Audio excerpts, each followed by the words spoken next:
সল্টলেকের বুকে একটা হিডেন জেম।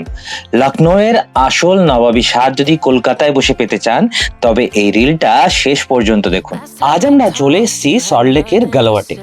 বড় বড় রেস্তোরাঁর ভিড়ে লুকিয়ে থাকা এই ছোট্ট জায়েন্টে কিন্তু অবধি আর লখনৌ খাবারের জন্য একদম খাঁটি সোনা। এখানকার সিগনেচার মাটন গালওয়াট কাবাব আর তার সাথে উল্টা তাওয়া পরাঠা ট্রাই করলাম। ট্রাস্ট মি গাইজ, কাবাবটা মুখে দেওয়া মাত্র জাস্ট মিলিয়ে গেল। মশলার ওই royal flavour just লাজবাব।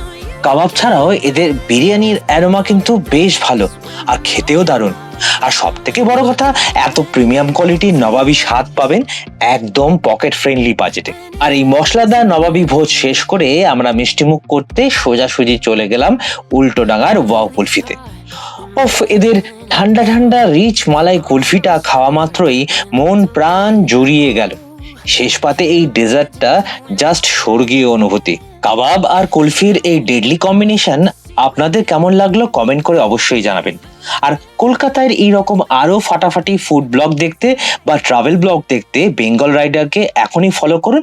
R please ভিডিওটা ভালো লাগলে আমার চ্যানেলটাকে সাবস্ক্রাইব করে দিন।